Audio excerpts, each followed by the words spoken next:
Olá, boa noite. Meu nome é Ney Herman e está começando mais uma edição do Lente Aberta aqui na TVE, a TV Educativa dos Campos Gerais. Hoje nós vamos falar sobre a digitalização da TV brasileira, em particular da TV Educativa de Ponta Grossa. Comigo no estúdio está o diretor comercial e executivo da TV Educativa, Luiz Fernando Souza. Obrigado pela sua presença. Obrigado, Ney. Eu que agradeço o convite. É um prazer estar aqui falando desse instrumento de comunicação que é a televisão, que mais uma vez vai passar por essa transformação que vai mexer na vida de todo brasileiro, né? Obrigado novamente. Fique conosco, o tema será interessante.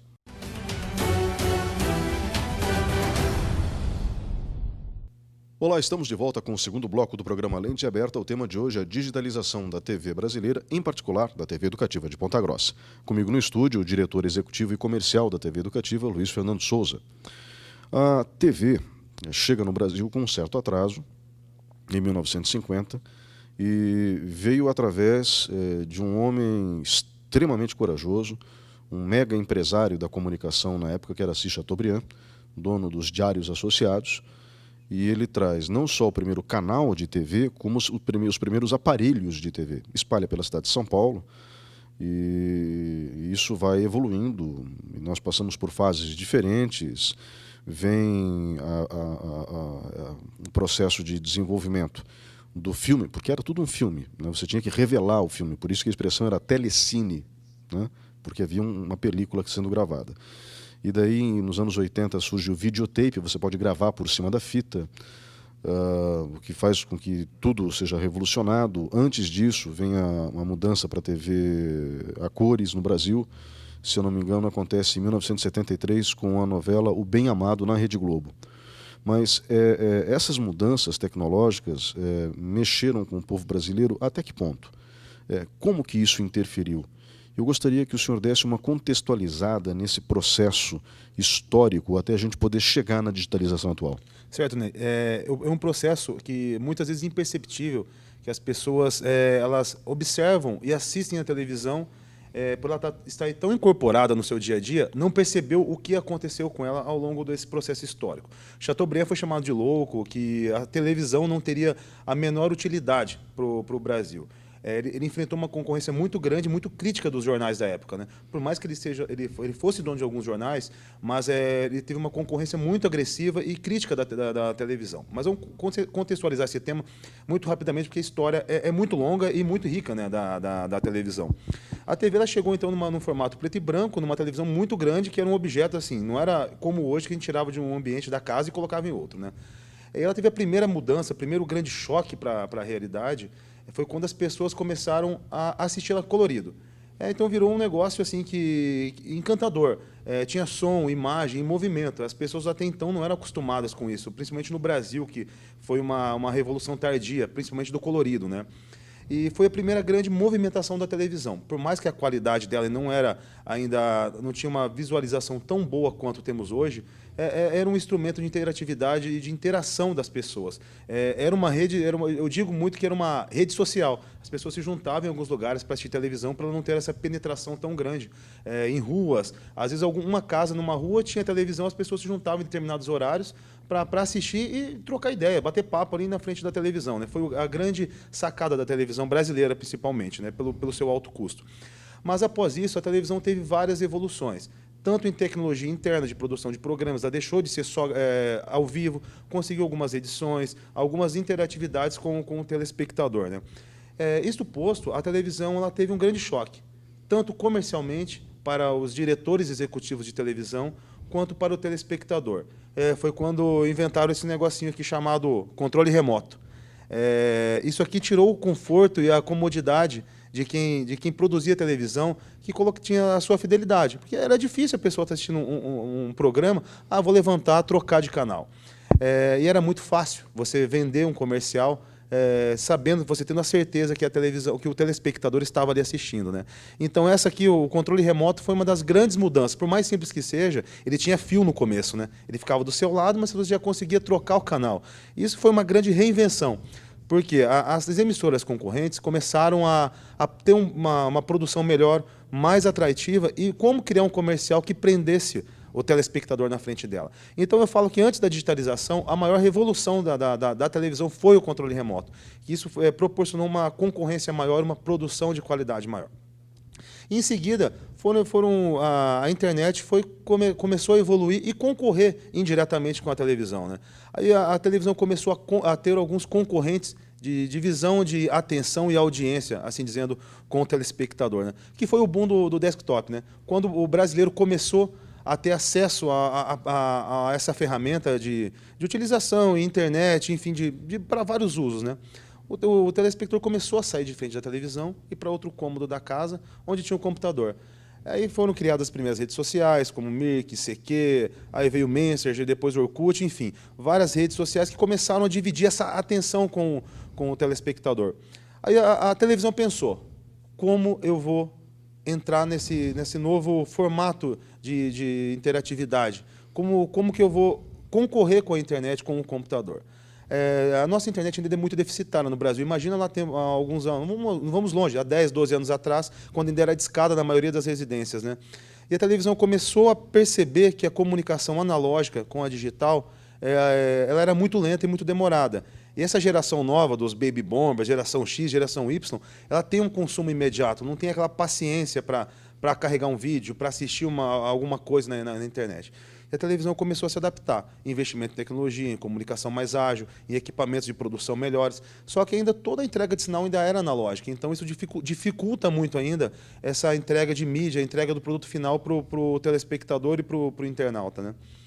Isto feito, a televisão se adaptou, conseguiu, com pequenos conteúdos, com muita dificuldade, entregar alguma coisa na internet, mas não era suficiente. Quando ela conseguiu achar um caminho, veio a evolução e veio o notebook. Aí as pessoas começaram a assistir televisão com um notebook no colo. E quando a gente fala em televisão, a gente sempre vai esbarrar no produto comercial. Aí os breaks comerciais não se tornam mais atrativos. Por quê? O telespectador estava no sofá, a hora que tinha o break, ele abaixava a cabeça e ia digitar no computador, no notebook.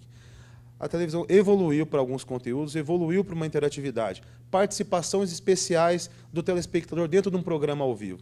Porque ele estava com o computador no colo, ele ia digitar mensagem, estou aqui assistindo o seu programa, Ney. Manda um abraço. Vai ser bem simples. A Globo faz muito bem isso. Até hoje, ela está sempre dando um passo à frente nessa interatividade. Isso foi feito, a televisão se adaptou mais uma vez, vieram os celulares, smartphones e tablets, que daí deixou da televisão estar só nas duas telas. Eu saio com a televisão no meu bolso, eu saio com a televisão para onde eu vou e eu assisto televisão com o celular na mão. E o pior, com os bate-papos rápidos, como o WhatsApp, o Messenger do Facebook, no meio de um programa, no meio de um comercial, no meio de um capítulo de novela, você está consumindo a mídia ali e está deixando de ter essa atenção. A produção comercial, a produção de conteúdo teve que se reinventar, colocar essa participação maior ainda do telespectador dentro dos programas, para prender essa atenção.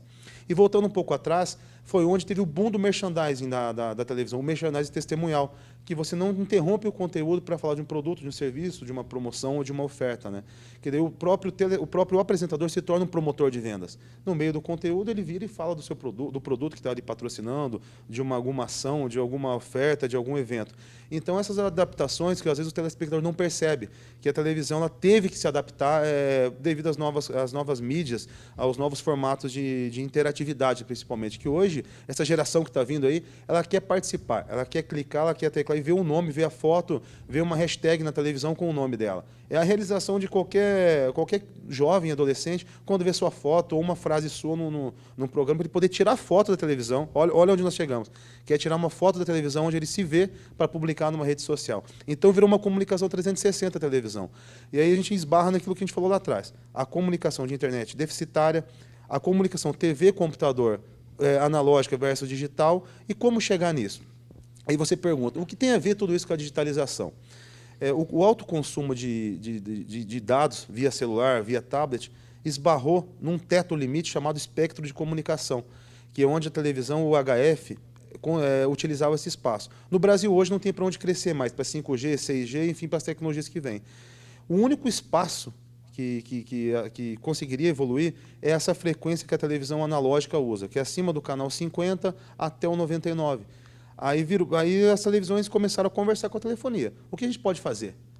A digitalização é necessária? Não é só necessária, ela é obrigatória. E tem esse espaço que as telefonias podem crescer e a televisão pode melhorar. a comunicação entre todos eles. Aí começou a se discutir esse projeto de lei para digitalizar toda a televisão brasileira, cedendo um espaço que a televisão já usa para as empresas de telefonia e banda larga utilizar esse espectro no céu para ter essa comunicação mais ágil, né? Então, contextualizando, foi isso que a televisão sofreu, passou para chegar numa digitalização. E não é um processo simples, é um processo que envolve pessoas, altos investimentos, envolve muita tecnologia e muita estrutura. A gente observa que algumas televisões não têm poder aquisitivo nem estrutural para digitalizar. Infelizmente, algumas não vão conseguir.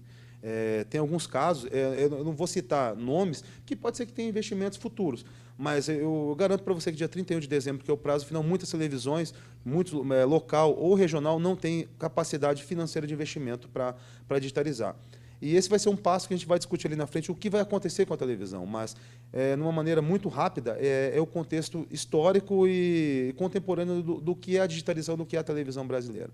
Bom, então o que eu posso entender dessa fala inicial é que a digitalização ela se fez necessária, ela foi uma resposta dada a uma necessidade de consumo. Então, o veículo TV tinha que sobreviver e tinha como principal concorrente, entre aspas, os canais digitais, como, por exemplo, a internet e suas ferramentas, os computadores. Primeiro o PC, o personal computer, né? E daí, na sequência, lógico, o notebook, depois o smartphone, o tablet, enfim, tudo isso. Nesse processo de sobrevivência comercial, porque é aquela história, você tem a produção, mas o que te mantém no ar é o comercial. O comercial brasileiro, os publicitários brasileiros estão disparados entre os melhores do mundo. Então, é preciso que o comercial seja muito bom para prender a atenção do telespectador. E alguns são excelentes, não são bons. Lógico que, é curioso isso, as pessoas se lembram mais dos comerciais de antigamente, dos anos 80, alguma coisa dos anos 90, do que dos comerciais agora, dos anos 2000 para cá. E isso demonstra a dificuldade que é conseguir capturar a atenção das pessoas que estão assistindo TV. No caso da TV educativa de Ponta Grossa, existe todo um trâmite, todo um processo que está em fase de montagem, a gente já entra nisso, mas falando um pouco mais sobre digitalização ainda, na sua fala o senhor também disse que existe um espectro no céu, onde as ondas de rádio são transmitidas. Ondas de rádio, ondas de TV. Então, essa transmissão, esse espaço no céu, ele é finito, ele não é infinito. Mas, em parte, porque, em função de um elemento de custo, a digitalização da TV brasileira e das rádios brasileiras ocorreu em cima de uma base analógica. Foi isso? Foi isso. Exatamente. Tudo, na verdade, se a gente pensar bem, foi tudo de uma maneira rudimentar no Brasil. Eles foram adaptando conforme dava.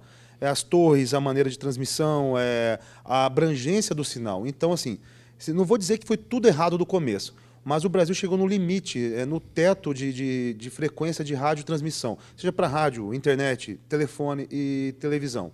Então, como esse espectro tem um estoque finito para contextualizar, precisa fazer essa adaptação.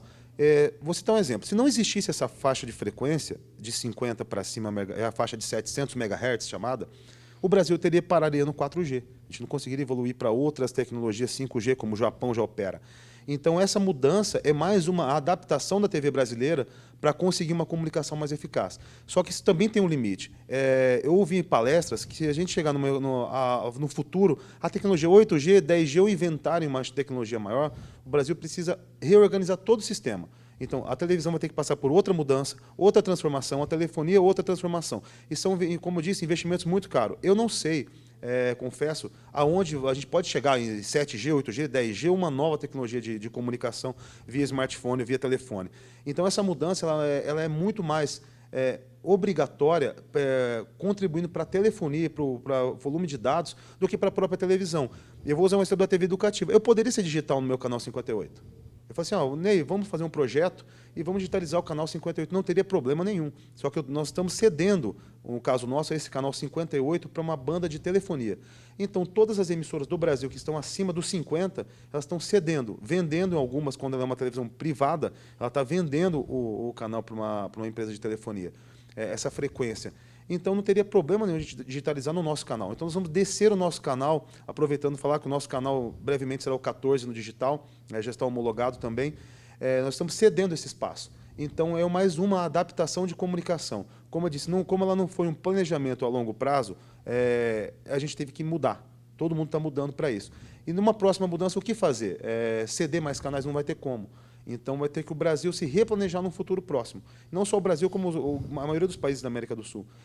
Como os Estados Unidos criou essa tecnologia, o Japão evoluiu, a Europa está muito adiantada, nós vamos sofrer um pouco lá na frente mais uma mudança. Como eu disse, as rádios, por exemplo, as rádios estão se tornando agora FM. Ela vai ter que fazer, em breve, uma mudança para o digital. Por que não a rádio virar FM digital já? São Paulo, as rádios já operam digitalmente, porque são 2 investimentos muito caros, principalmente para as rádios locais. Então, a rádio vai passar por 2 fases. Ela se transforma em FM e, num futuro próximo, ela vai ter que passar o seu sinal digital também. Então, todos os veículos de comunicação que emitem radiofrequência vão ter que se transformar. E eu garanto para você que daqui 20, 30 anos terá outra mudança. Citar um exemplo. Hoje, a maior tecnologia de televisão para assistir de qualidade é o 4K. Ontem, ainda ali, que no Paraguai já havia primeiro lote da televisão 8K AMOLED. Então, o LED já evoluiu, o 4K, que era o supra-sumo da qualidade de imagem, já é obsoleto. Então, quem comprou uma televisão, uma produtora que investiu no 4K, já perdeu seu investimento. Perdeu não. O investimento dela já não é mais de última geração. Então, já criou-se a TV de AMOLED e já criou-se a tecnologia 8K. Alguns estudos chegam que essa tecnologia pode chegar até 400K no futuro próximo.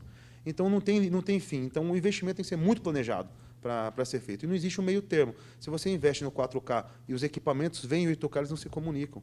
Então, é um negócio muito rápido que tem que estar sempre preparado para essas mudanças, né?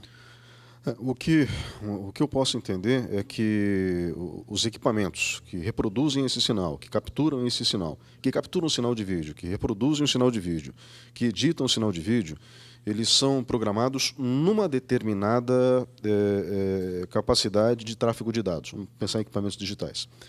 Quando essa capacidade é ampliada consideravelmente, a gente pulou de 4K, no exemplo, para 8K. Então, que é eu acredito, um grau de linhas de resolução muito superior. E o 4K já é excelente. Então, é óbvio que existe toda uma tecnologia, como eu falo, de equipamentos, de hardware, né, que precisa ser trocada. Eu acho que todo mundo que está nos assistindo já passou por isso com um computador mais antigo. Puxa, eu gosto tanto desse computador, mas ele não responde mais. Eu não consigo mais navegar com ele adequadamente. E não consegue mesmo. Não consegue porque o equipamento não foi projetado para aquele tráfego de dados. Exatamente. Ele foi projetado para um tráfego de dados menor. Pelo que eu posso entender, ou se desenvolve uma tecnologia que possibilite a adaptação, ou então todo mundo vai ter que ter, dentro da planilha de custos, no caso dos empresários de comunicação, uma taxa de reinvestimento alta a cada ano. Seria mais ou menos isso? Exatamente. Os grandes grupos de comunicação, eles têm departamentos de pesquisa e departamento de tecnologia já para isso. Viajam para feiras no mundo todo. Eu passei por várias emissoras, no caso do Grupo Paranaense de Comunicação, RPC, o Grupo Massa. Essas grandes empresas que têm investimentos, que têm muitas emissoras, eles têm um departamento de engenharia só para pesquisa de mercado e de tecnologia. Então, tem que ter uma planilha de custo exatamente para isso. Nós temos que ter isso aqui na TV. A TV nunca teve isso, no caso da TV educativa. É a grande dificuldade que nós estamos tendo para digitalizar. A TV nunca recebeu um investimento, uma atenção, não por parte do repasse público de verbas, mas as pessoas que passaram aqui, por opção, acredito eu, por falta de atenção, ou de conhecimento também, não observaram essa mudança, tudo que a gente conversou da televisão. Eles deixaram de pensar no futuro. A gente poderia estar numa fase muito mais avançada da digitalização, em equipamentos internos, em equipamentos de exibição, câmeras, microfones, enfim. Esses equipamentos mais baratos e mais simples de conseguir trabalhar. Mas a TV nunca foi investido nada disso. Eu estou citando como exemplo aqui porque seria muito mais fácil digitalizar somente com o transmissor. Colocar um transmissor é fácil, mas quando a gente fala em digitalização de TV, a pessoa que está em casa não é colocar só o set-top box lá, que é a caixinha que converte sinal analógico para digital quem não for trocar de televisão. Então tem toda uma estrutura, uma infraestrutura muito maior para a gente chegar na digitalização e na entrega do sinal digital. É um custo eterno, nunca vai parar. Seria muito fácil para o mercado de televisão criar uma televisão 32K e pronto, parei aqui. Mas não, é comercial. Tira uma do mercado, coloca outra. A gente vê um caso dos smartphones, que isso aí todo ano... Vou usar um exemplo aqui, falando em marca Samsung e Apple. Todo ano eles lançam 2 aparelhos, 2 modelos diferentes. Por que não lança logo, um exemplo, o iPhone 10? A tecnologia dele não, querem lançar o 7, o 8, o 7S, o 8S. É mercado, eles querem captar, eles querem vender e ter produto para o consumidor trocar. Isso acarreta, não é só na ponta final, que é o consumidor do aparelho, mas as televisões e as produtoras de vídeo vão ter que se adaptar junto. Então é um custo eterno. E a gente pode nem chamar de custo, é investimento, né?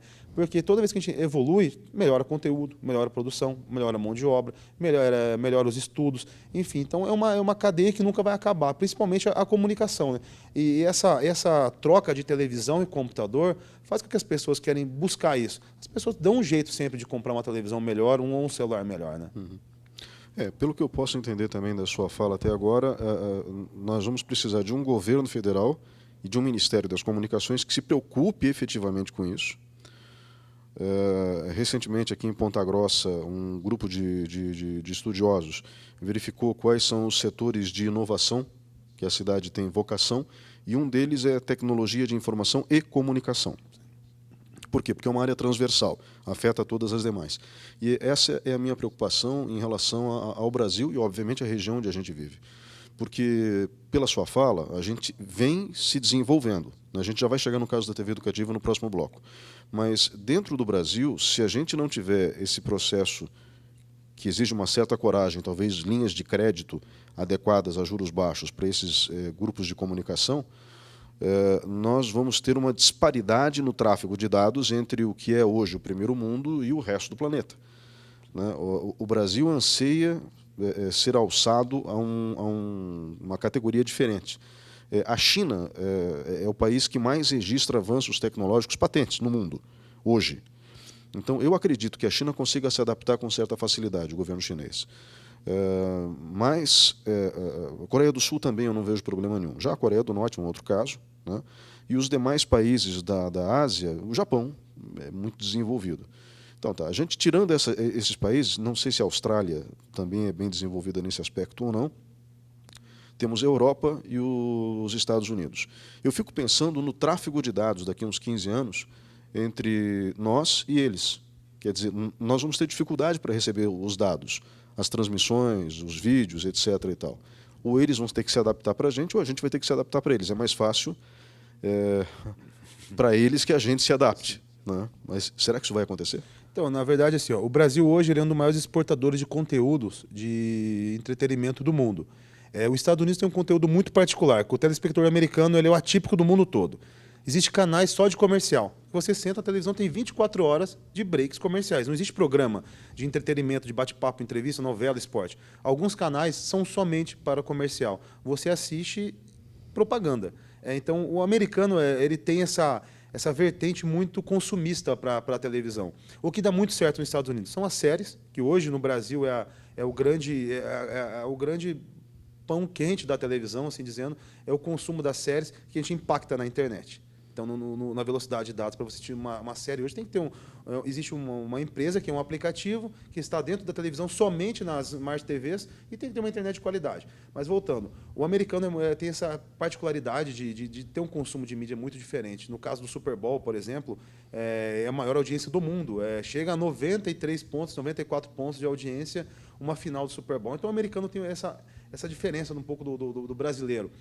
Mas o Brasil tem que se adaptar. O governo federal existe linhas de crédito, mas para grandes grupos. Só que ele esquece que grande parte das emissoras são pequenos grupos de comunicação.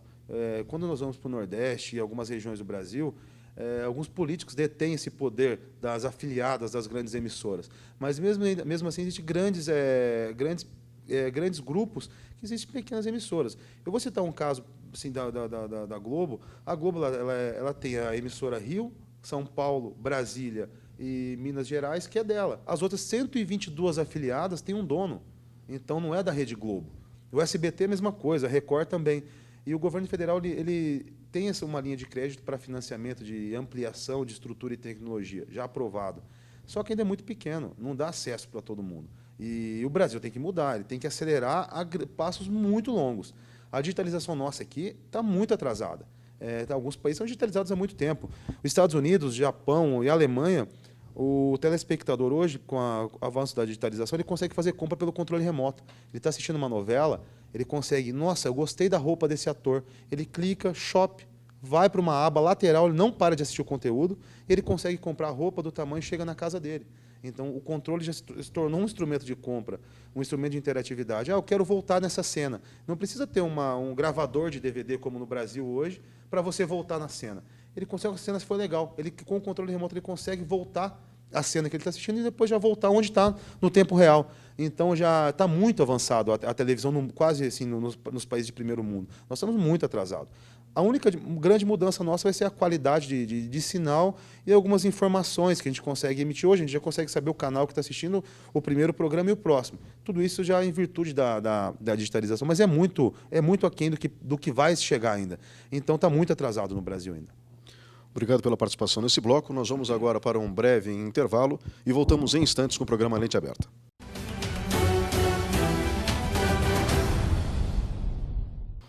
Olá, estamos de volta com o terceiro bloco do programa Lente Aberta. O tema de hoje, a digitalização da TV brasileira, em particular da TV Educativa de Ponta Grossa. Comigo no estúdio, o diretor executivo e comercial da TV Educativa, Luiz Fernando Souza.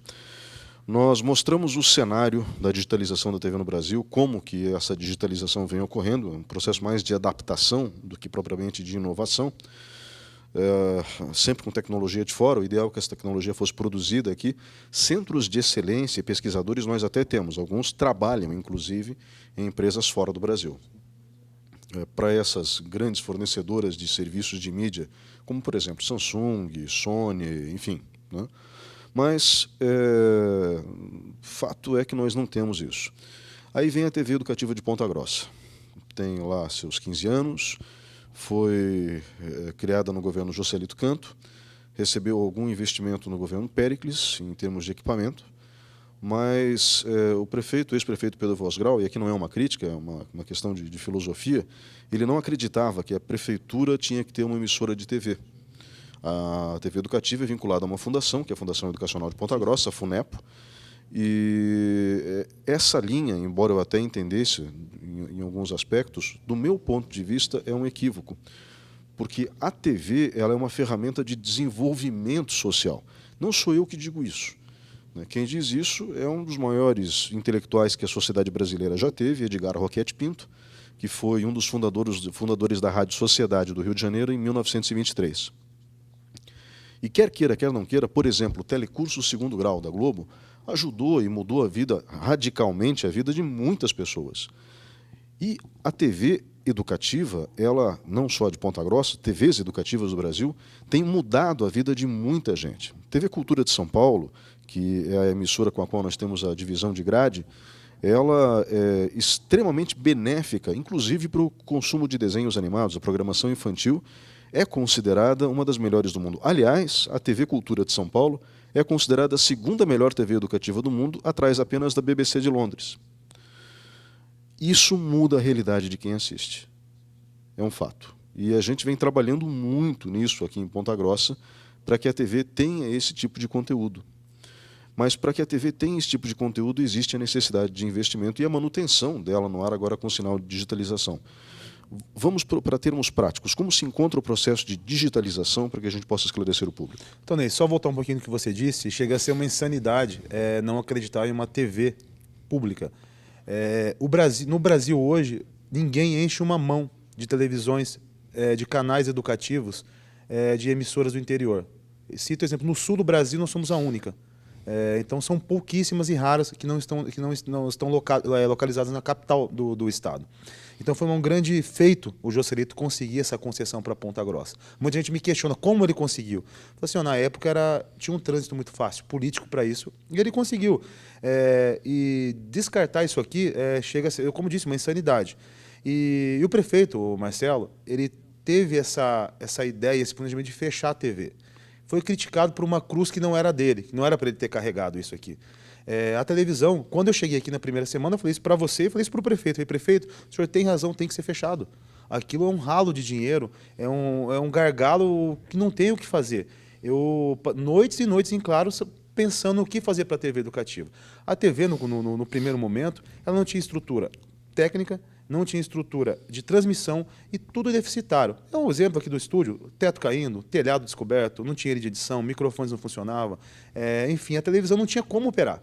O que você faz com um negócio que não tem condição de operação e que você coloca dinheiro e não te traz resultado? O que seria o nosso resultado? Produzir. É a única moeda de troca que a gente pode dar para a comunidade do dinheiro público. E a televisão nem isso tinha. Pessoas que administraram pensaram muito em usar-se da TV do que fazer uma televisão para Ponta Grossa e para a região que a gente cobre mais cidades. Então o prefeito ele carregou uma cruz que não era para ele ter carregado. A cruz teria sido de quem passou aqui e administrou muito mal isso aqui. Não é uma crítica, é uma constatação documental isso aí. Então, isso feito, um trabalho muito unido aqui de toda a equipe da TV. Todo mundo comprou a ideia. Vamos resgatar isso aqui. Vamos trabalhar e produzir e colocar a televisão educativa no patamar que ela merece, nesse patamar de ser uma televisão exclusiva no interior do sul do Brasil, de ser uma retransmissora da TV Cultura, uma das melhores televisões do mundo. E foi uma constatação interna de motivação, principalmente, de trabalhar com o pouco que a gente tinha. Os investimentos da prefeitura nunca pararam em todo o tempo, às vezes mais, às vezes menos, mas teria condição de estar num outro patamar. A televisão educativa, olhando no aspecto global da digitalização dela hoje, falta muito. Nós vamos ter muito trabalho e muito o que fazer e muito o que se investir. A televisão, há 3 meses atrás, quando nós chegamos aqui, toda a nova equipe, e os colaboradores não sabem, não têm culpa disso, a televisão não tinha homologação no canal analógico, não tinha homologação no canal digital, não tinha orçamento e não tinha dinheiro para digitalizar. Muito se falou por aí que a televisão estava pronta, que era só comprar transmissor, e não é assim. Existe projeto técnico, uma parceria de engenharia, de localização, de compra, de orçamentação, de dotação orçamentária e de homologações. A TV operava desde 2015 na irregularidade. Ela não tinha uma portaria e nem uma outorga que liberava o canal analógico nosso. Ou seja, a gente correu o risco de ser fechado pela Anatel. A Anatel conversou assim, não sei como, passou despercebido. A multa era absurda, impagável, de operar 2 anos na irregularidade. Como conseguir um canal digital se a gente não tinha nenhum analógico legalizado? E por uma simples falha de juntar a documentação, que em 15 minutos, eu falo 15 minutos a gente resolveu isso. A gente juntou a documentação, protocolou na Anatel, tudo online, pagou a multa, a gente pagou uma multa alta, regularizou tudo que estava em débito com a Anatel, que não era pago, o dinheiro tinha na época, não foi pago, não sei porquê. Em 2 dias eles homologaram o canal analógico nosso, então foi uma coisa que quase 3 anos correndo o risco de sanções e de multas altas e pesadas por uma coisa que em 15 minutos o administrativo nosso resolveu. Feito isso, a gente partiu para a segunda fase, homologar um canal digital. Não dá para digitalizar uma televisão sem ter o seu canal homologado. Qual canal você vai operar? Por quê? As empresas que produzem o transmissor, elas não tenho 10 transmissores, mandam para a TV educativa, um para a Globo, um para... Não. Cada região do Brasil, cada cidade, cada canal, existe uma especificação técnica do transmissor. Se eu compro um exemplo, um transmissor para o canal 20 e o meu canal é homologado 14, eu tenho que jogar fora, ele não serve para nenhuma emissora do Brasil. Porque a Ponta Grossa tem uma especificação técnica de transmissão que é única, para não coincidir com outras emissoras, não dar conflito com aeronave, com telefonia, com rádio, enfim, com todos os meios de comunicação. Então, primeiro de tudo, a gente recomeçou o processo analógico para avançar para uma homologação de um canal digital, que demorou muito, que isso é demorado mesmo, que são poucos canais. Então, como existe uma gama muito grande de emissoras, demorou.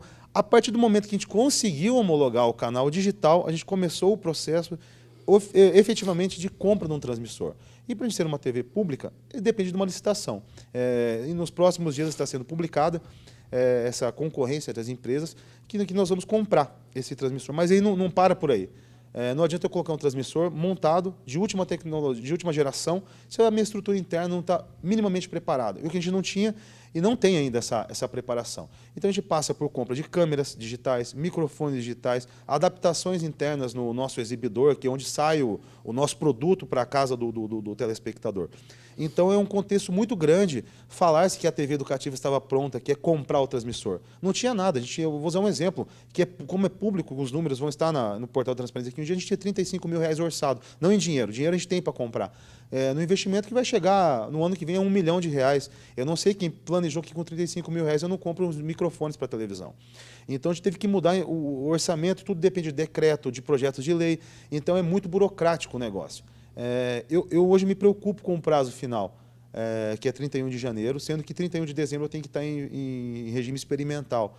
Eu me preocupo com esse prazo, mas nós estamos tendo hoje todo o apoio das secretarias envolvidas no processo de compra, principalmente do gabinete do prefeito, da Secretaria de Administração, que estão nos ajudando muito nisso, fazendo o processo andar. A Procuradoria, qualquer momento que eu tiro uma dúvida com eles, me respondem na hora. Eles sabem que ali na frente, isso, por ser uma obrigatoriedade, também impacta em multas e sanções. Eu tenho que estar digitalizado dia 31 de janeiro. Então, nós vamos conseguir. Só que é uma luta diária. Envolve muita gente, envolve fornecedores. Um exemplo, no Brasil hoje não tem um fornecedor que entrega um transmissor com menos de 60 dias. Então, o meu horizonte de instalação é muito grande. Então, nós estamos brigando e correndo atrás para isso, para conseguir. Mas a TV vai ser digitalizada. Isso é um fato, é uma constatação e já está em processo de digitalização. A gente pode observar a mudança, a troca dos estúdios. A televisão não tinha um estúdio que tinha condição de estar digitalizado, não tinha iluminação para isso, a televisão não tinha nada. Como eu disse, eu reforço, o prefeito carregou uma cruz que não era dele. Ele queria fechar um negócio que tinha que ser fechado naquele momento. Hoje não. Hoje a gente tem uma economia muito grande de custo, a gente opera com 70% abaixo do que a TV gastava antigamente, produzindo muito mais. A gente escuta falar que a TV educativa não produz nada. Nós estamos com quase, até o final do mês, com 11 programas locais, com 7 estúdios novos, com uma estrutura já que consegue operar até alguns programas ao vivo. Nós temos um programa que é o do Cândido, do Esporte e Emoção, que na segunda-feira ele é líder de audiência na faixa horária dele. A gente não perde para ninguém. A TV educativa hoje ela é a terceira em audiência, segundo o Ibope. A gente ganha de 2 emissoras nacionais. Então, o valor percebido da TV foi deteriorado. Por quê? É uma discussão que daria mais um programa de discutir o porquê que a TV educativa chegou nesse ponto. Mas não vale a pena a gente criticar quem passou ou o que foi feito. Nossa obrigação aqui é colocar a televisão onde ela merece. É valorizar o dinheiro da população, que é um dinheiro público que está aqui dentro, e a nossa moeda de troca é entregar qualidade, entregar um conteúdo que agregue valor na vida das pessoas, né? Em relação àquele período de Juscelito Canto, eu acho que eu tenho também que fazer justiça a uma pessoa que o acompanhou nesse processo. Eu não me lembro, acho que na época ele era secretário de Planejamento, ou já era presidente da Câmara Municipal, Roberto Mongruel, que também esteve junto com o Juscelito Canto naquele período. O Juscelito fazia parte do PSDB, se eu não me engano, Roberto Mongruel também, e o presidente era Fernando Henrique Cardoso, tucano, tradicional, e Sérgio Mota, ministro das Comunicações, já falecido, auxiliou muito nesse processo também, que foi o processo de transferência. Se eu não me engano, a concessão pertencia à universidade e veio para a FUNEPO, que é mantida com recursos da Prefeitura Municipal de Ponta Grossa. Eu repito, eu acho que tudo isso que vem sendo feito é uma questão de resgate de cidadania. Por exemplo, a TV tem alguns projetos que são essenciais. Vamos começar pelo programa do Cândido, que é líder de audiência. A valorização do esporte estimula as pessoas a praticar esporte. Automaticamente você tem uma vida mais saudável quando você pratica esportes. Nós temos agora aprovado recentemente pelo Conselho de Programação uma cápsula que vai nos intervalos comerciais, que é o TVE Saúde, com dicas simples sobre hipertensão, diabetes, que são doenças graves se não tratadas. Hipertensão, infarto, um AVC, um derrame cerebral. Lavar as mãos, que é uma coisa extremamente simples. As pessoas, infelizmente, no Brasil não sabem como fazer isso corretamente. Existe uma metodologia para isso. Feito corretamente, você diminui a incidência de doenças dentro dos postos de saúde da Prefeitura em 50%, segundo especialistas dessa área. Estou só reproduzindo o discurso. E a TV educativa vem dando espaço para tudo isso. Na quinta-feira à noite, a gente tem o TVE Cinema, que foi aprovado, e aí resgatando uma série de obras culturais que fazem parte do patrimônio da humanidade. Sim. O cinema faz parte do patrimônio da humanidade. E temos outros programas que estão vindo e que estão agregando valor à grade à medida que o tempo passa. É essa produção que tem que ser posta para o público e se o processo de digitalização não ocorrer, infelizmente, nós não teremos mais isso, correto? É exatamente isso. O nosso objetivo é entregar um ganho para quem assiste. Seja no incentivo cultural, que é o cinema, que nem todo mundo tem acesso. Nem todo mundo tem condições hoje de ir no cinema, e muito menos os filmes que a gente exibe, que são filmes antigos, são filmes culturais mesmo, que tem um resgate, que serve para a vida das pessoas, que dá ganho numa conversa, num bate-papo. Os programas de esporte incentivando a prática esportiva, os programas de saúde, as dicas, enfim, tudo que a gente tenta fazer aqui é para ter um impacto na vida das pessoas. O nosso fim não é comercial aqui.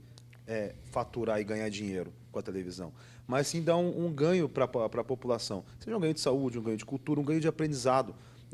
As crianças terem acesso a isso. É tão difícil hoje uma criança de uma família carente ter um cinema, ler um livro, ter acesso ao esporte. Aqui ela vai conseguir ter isso. Eu falo vai porque nós vamos melhorar muito ainda isso aqui. E o que você falou lá, resgatando no tempo do Joselito e do Roberto Mongruel, são dois apaixonados por comunicação. Os dois estão hoje em comunicação ainda. Uhum. Então, o que a gente consegue ver? Quem tem que trabalhar numa televisão é quem conhece e quem gosta de televisão. Eu não estou aqui também colocando confete na minha cabeça, na sua, que também está aqui com a gente, do Marcelo Franco, de toda a equipe que está aqui dentro, Ney. Mas a gente observa que a TV ela evolui quando tem pessoas, ou os veículos de comunicação, pessoas que entendam de comunicação, que trabalhem com comunicação. O meu cargo aqui é passageiro. O de muita gente que é passageiro. Virão novos prefeitos, novos diretores. Como essa sessão política não acaba nunca, eu já faço um pedido para futuros prefeitos. Coloquem quem entenda de televisão, quem trabalha com comunicação aqui dentro, para isso aqui evoluir.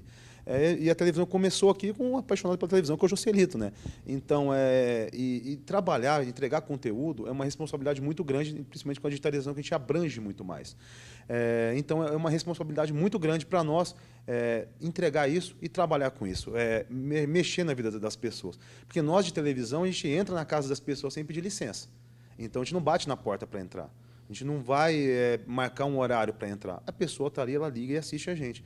Então, essa é a responsabilidade de quem está fora das câmeras e dentro tem que ser pensada dia a dia. A hora que eu saio de casa e eu vou entrar na casa do cidadão sem pedir licença. Então, o que eu vou levar para ele? Quando eu vou na casa de alguém, eu levo alguma coisa. Seja uma conversa, seja uma comida, seja um presente, alguma coisa. E o que nós vamos levar para quem está assistindo? É cultura, é informação, é aprendizado, é diversão, um sorriso? Enfim, vale a gente pensar nisso. Então, é uma questão muito assim, de preocupação para quem está aqui, principalmente quem está na frente da câmera, né? Mas quem está por trás também tem que pensar muito nisso. O processo de televisão, as pessoas às vezes acham que quem comanda ou apresenta um programa é responsável por tudo. Não. Não existe emissora de TV sem os componentes que estão por trás das câmeras. São essas pessoas que mantêm a TV no ar. E sem a parceria delas é inviável a gente tocar. Eu esqueci de falar aqui do telejornal, do TV Notícias, que a gente colocou como cápsula informativa também ao longo da programação, nessa retomada da programação. O Jornal da Educativa, que foi completamente remodelado, com a apresentação do Marcelo Franco e trazendo uma série de informações do cotidiano, úteis, como, por exemplo, a agenda do Feira Verde, que é um programa excepcional, mantido pelo governo Marcelo Rangel, que faz com que as pessoas tirem do meio ambiente lixo reciclável, né, e recebam alimentação saudável. Então, aí dando apenas um exemplo. Existem outros exemplos. A questão da Agência do Trabalhador, que agora se chama Cine, e a divulgação das vagas no mercado de trabalho. É um serviço. Esse é o papel da emissora de TV. Do meu ponto de vista, inclusive das empresas maiores, também são TVs abertas, porque, no fim das contas, é uma concessão estatal. Então, elas têm que prestar serviço também. Agora, no nosso caso, isso é vocação pura, né? Isso é vocação pura. A gente precisa fazer isso. A manutenção desse sinal digital, eu só quero entender o seguinte, ela passa pela aquisição de vários equipamentos. Então, os equipamentos analógicos, por exemplo, que nós temos aqui, para que as pessoas possam entender, eles não podem ser mais aproveitados porque é uma outra linguagem. É como se a gente estivesse trocando de idioma, é isso? Exatamente isso. Muito do que a gente tem hoje tem duas utilidades, ou descarte ou museu. Algumas coisas é legal guardar, futuro, para as próximas gerações entenderem como era a televisão. Infelizmente, como os investimentos não foram feitos, 90% do que a gente tem hoje aqui na TV educativa será para descarte. Ou museu, enfim, ou algum fim de lixo eletrônico. A gente não tem quase nada que seja aproveitado. Tem alguns equipamentos que têm um valor alto, valor agregado, que também não terão utilidade. A linguagem é diferente. É como eu conversar em inglês com um brasileiro que não fala. Então, os equipamentos não vão se conversar. Algumas coisas a gente consegue adaptar no primeiro momento, que depois a digitalização vai passar por outra fase, que é a fase de alta definição, que troca-se mais alguns equipamentos. Então, praticamente tudo se torna obsoleto aqui dentro. Não só aqui, como todas as outras emissoras que passaram por esse processo, né?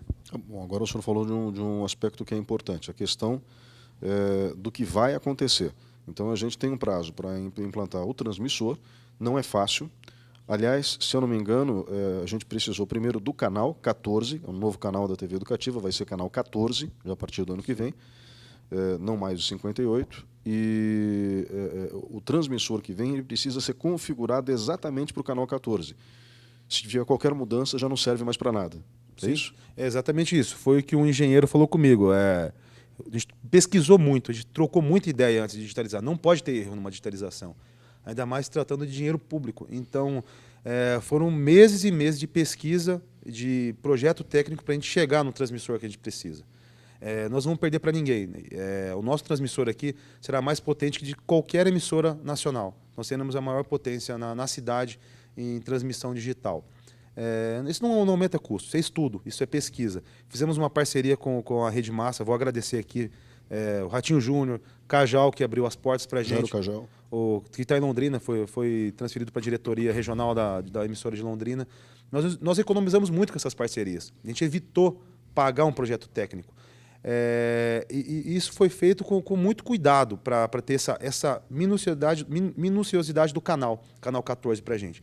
O engenheiro falou assim para mim: Luiz, se você comprar o do canal 19 e for 14, você tem que fazer um show. Pegar da altura do prédio e jogar o transmissor lá embaixo. Juntar as peças e jogar no lixo. É a única saída. Eu ouvi essas palavras de um engenheiro. Não tem o que fazer. Se readaptar um transmissor custaria muito mais caro do que comprar um outro. Por isso que a gente demorou muito para lançar essa licitação do transmissor, por esse medo e por essa responsabilidade. Porque com dinheiro público hoje tem que ter medo e tem que ser responsável. Tem que unir essas duas coisas para ser assertivo. E foi o que a gente tentou fazer. Eu sou muito ansioso e muito acelerado. Eu tive que respirar cada dia para ter a certeza do que a assinatura nossa ali no processo estava correta. Entregar um negócio para o prefeito, que ele esteja tranquilo. Prefeito, é isso que a gente precisa. Nada mais, nada menos que isso.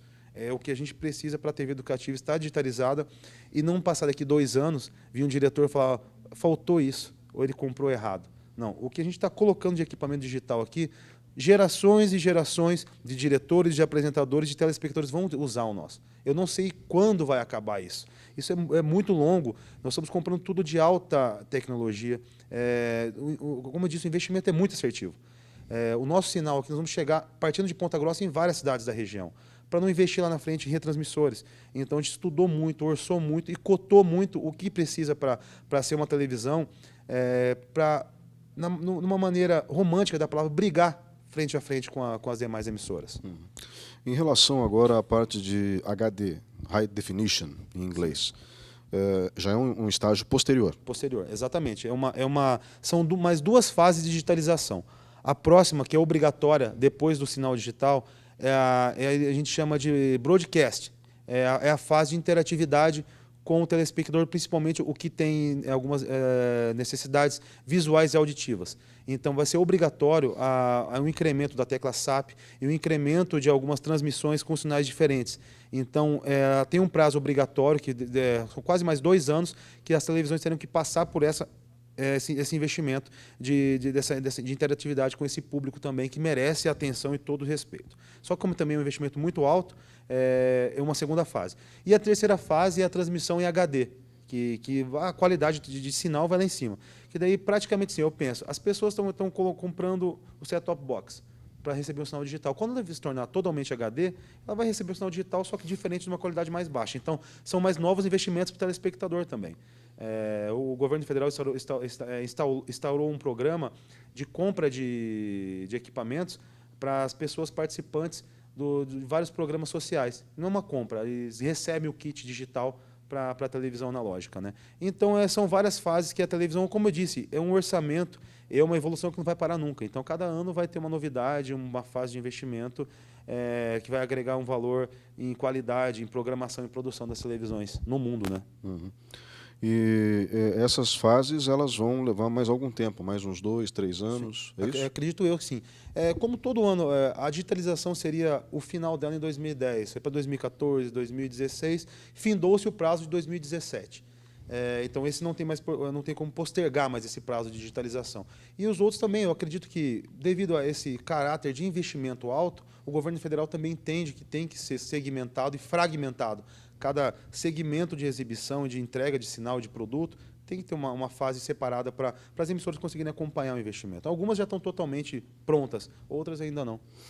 Bem, então nós caminhamos para isso e já temos o aval da Prefeitura e da Secretaria de Finanças para efetuar essas compras, é isso? Sim, hoje a nossa fase é só apenas de publicação. Já está autorizada a digitalização, a Secretaria de Finanças deu o despacho, o prefeito já autorizou. Então, todos os trâmites burocráticos e legais já foram cumpridos. Documentais, junto à Anatel, eu vou estar em Brasília no final do mês, pegando a homologação do canal. Eu já tenho o protocolo e ela confirmada virtualmente, mas eu tenho que ir até Brasília assinar isso, o protocolo de entrega da outorga e da homologação do canal 14. Então não tem mais como voltar atrás. A televisão ela será digital, eu estou lutando para terminar o ano digital, mas o prazo vai ser cumprido, não tem mais como. É irreversível a nossa digitalização, porque a gente já fez e do que nós estamos fazendo. Né? Suas considerações finais? Agradeço primeiramente, Ney, ao espaço. A televisão é um objeto de curiosidade, é um objeto que, nas casas dos brasileiros, existem mais televisões que geladeiras. Algumas casas nem geladeiras têm, mas tem um aparelho de televisão. Então, é uma responsabilidade muito grande para nós trabalharmos em TV. E quando eu trago para Ponta Grossa, resgatar isso aqui vai ser uma herança que eu, você, todo mundo que está aqui dentro vai levar para a vida toda. Para mim, isso aqui é muito mais do que ter um cargo de diretor. Isso aqui é um filho que nós estamos criando que vai repassar de geração em geração. É muito legal você ir na rua e saber, eu estou assistindo a TV. Hoje eu consigo, antes o sinal nem chegava na minha casa. Então, a responsabilidade não só da digitalização, mas de manter isso aqui vivo e de projetar isso aqui no lugar que a TV merece, que o colaborador que está aqui dentro, que é um efetivo concursado há muitos anos, merece o reconhecimento, porque a imagem chega na casa das pessoas, mas a responsabilidade também é deles, o mérito também é deles. É gratificante, é um desafio muito grande que conseguir entregar isso de uma maneira que eu quero, que eu sou uma pessoa muito crítica, mas é também um prazer saber que as pessoas estão nos assistindo, saber que o governo municipal repassa com fidelidade a verba que é orçada para a gente com confiança, sabendo que está sendo bem aplicado, sem cobranças, sem prestação de conta diária, a gente faz uma prestação mensal, sem desconfiança e com a garantia que o trabalho nosso está sendo bem feito e será cada vez melhor. De não ter muita dificuldade, não é que está mil maravilhas, nós vamos ter que trabalhar muito, nós vamos precisar de muito investimento, mas nós vamos chegar lá. A TV Educativa vai ser um orgulho ainda. Eu falei para o prefeito isso. Falei, prefeito, aquela cruz que o senhor carregou vai ser motivo de glória lá na frente. Vai ser um motivo que o senhor vai falar assim, eu trabalhei e investi na TV Educativa e me deu resultado. Isso é uma obrigação que eu tenho com a população que é responsável pelo dinheiro que está aqui e com o governo que confiou no nosso cargo de estar aqui dentro para administrar e evoluir a TV Educativa. Obrigado novamente pela sua participação e obrigado a você que estava em casa nos acompanhando. A função da TV Educativa de Ponta Grossa é uma só: prestar serviços de qualidade para a população de Ponta Grossa, para a população dos Campos Gerais, e fazer com que a nossa sociedade se desenvolva cada vez mais sob os mais diferentes aspectos. Um grande abraço e até a próxima semana.